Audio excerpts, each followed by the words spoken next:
Abonnez-vous massivement à Gombo News.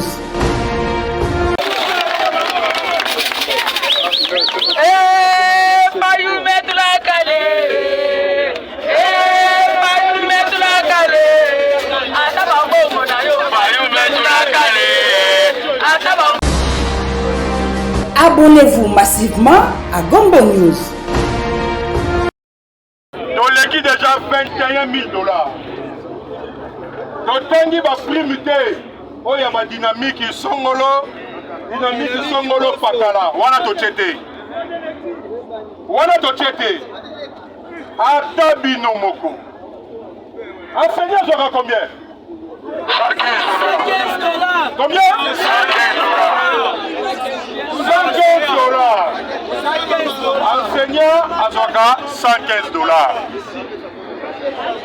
Munganga, le lobana na biso soko beli, moyo kendo hôpital ezate. Munganga azozwa 700 $.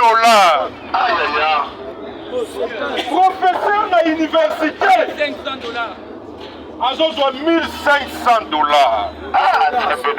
Injustice ya ndenge nini boyi. Policier azozwa combien? 80 $.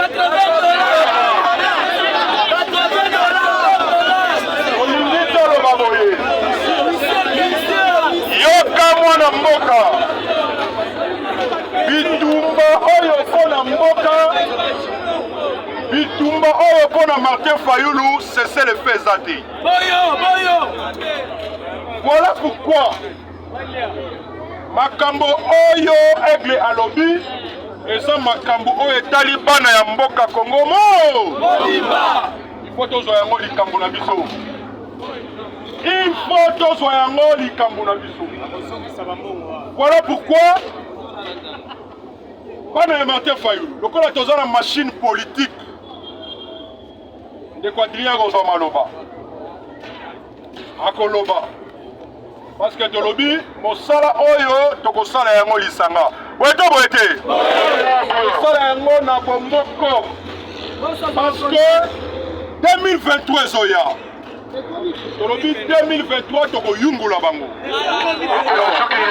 tokokende ata na distraction moko te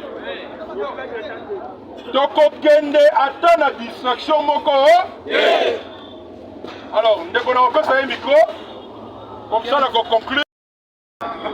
La boca ne tombera jamais. La boca ne tombera jamais. La boca ne tombera jamais.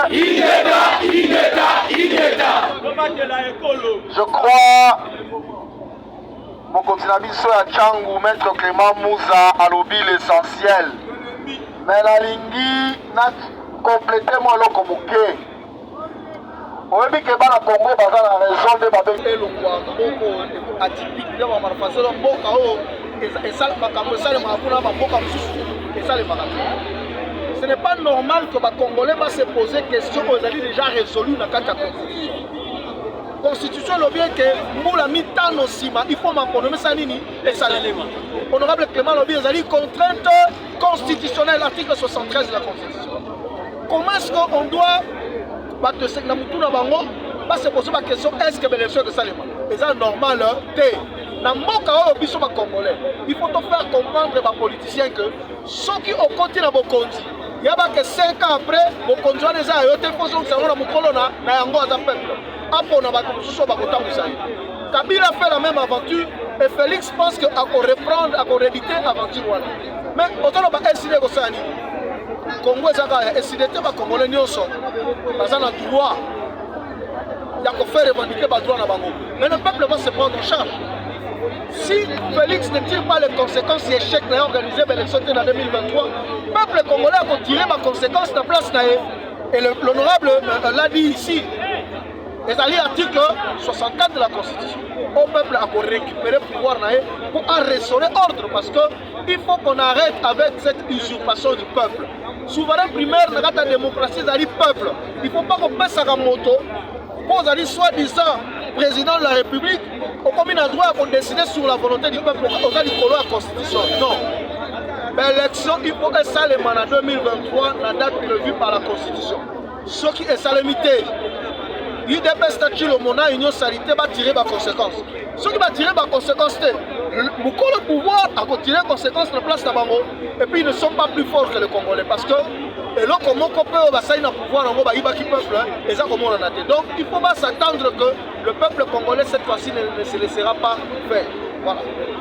Moi l'amboka pardon que point de presse il y a ndeko Israël et ndeko ya Eliezer a hauteur que ça là été avant que ça la sortie officielle il y a parti na lelo asile que koloba était na question ba tuna que baza ko ka hôtel merci de ces opposition à la République démocratique du Congo exact atuni qui est opposant qui est majorité on n'a pas répondu à la place de l'Israël il faut lui poser cette question alors question sous tuna par rapport à guerre au ezalaka lokola momesa na mboka na biso ya este lelo oyo guerre ekomi ya tribalisme na bateke na bayaka makambo wana nyonso na ti ezoleka bongo tanke mwana mboka Martin Fayulu président ya Abonnez-vous massivement à Gombo News.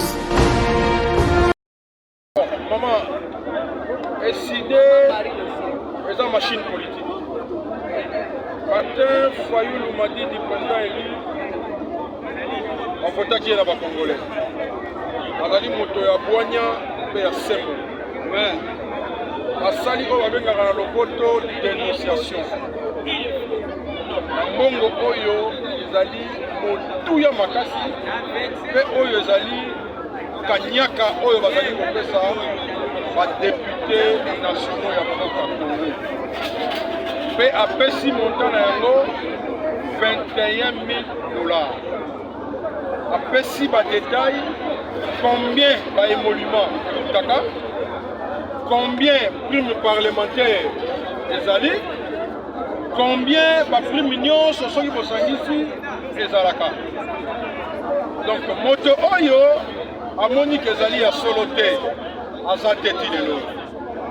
Soki otuni motuna na ba député Somi to Mwambe to kama moko député na député azali kopesa yo réponse na ye emonani ya solo ke makambo oyo mwana mboka le président Martin Fayulu ezali sembo mais lokola bapoliticien congolais bamesani na moyibi uta braquage électoral ya 2018 mais bitumba oyo lokola tozali kokundela yango peuple tozala besoin ya kokamba mpe maboko te biso ba oyo tozali kosala na ye eloko moto oyo amoni ke makambo oyo biso tolobi oyo mwana mboka Martin Fayulu a dénoncé ezali lolenge wana te aya na réponse malheureusement moto apesi réponse azali te yango tolobi boye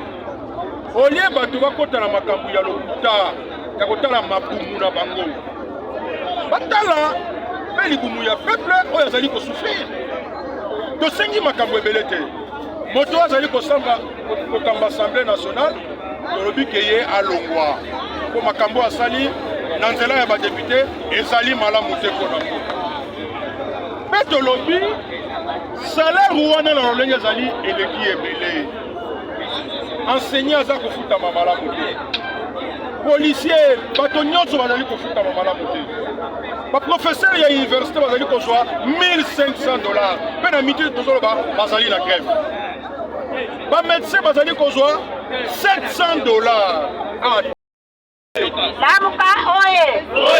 Lamuka etomere pa! Lamuka etomere pa!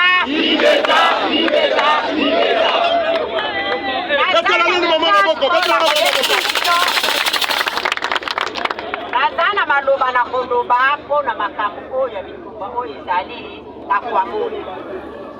Bitumba oyo ezali na kwa Mungu bazobunda. Utakala bateke ngamu napesa bango bisika bavanda. Ngamu jaka. Napesi bango bisika bavanda. Ngana fungula mboka na ngai na kitambo magazin. Nakutaka muteke azalaka kozwa banyama.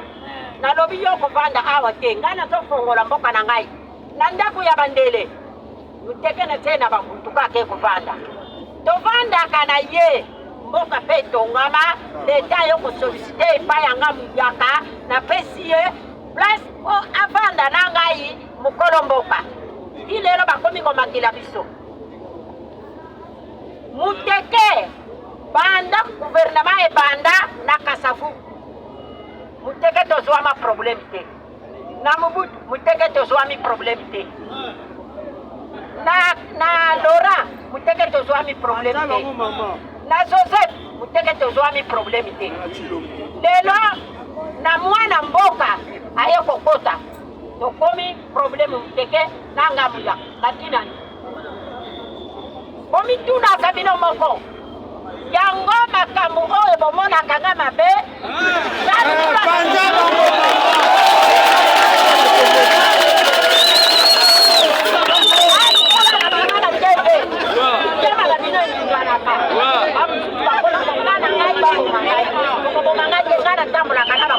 mokolo bakangaki ngai ya baba ya kopanga ngai bakangaka ngai mokolo ya mine mokolo ya misasi nalala na butuku bakonzi ya mboka sepye mpenza bango moko longwa na bikwi na kupemba basongolu bango batia molongo baye koluka ngai mpona nini mpona makambo ya mboka balobi tokende kosamba boni kwa kamfikenzari ya zawapi tokende kosamba basenga ngambo pesa biso 2000 na pesa bango 1500 ngale bino konta na ndako na lata bilamba na koti na ndako na bakisa bango 500 biso nyonso mulongo basi kutibia bakolo mabele oyo indenge na tambolaka na zala bango tala kozalaka penda kobanga kozalaka na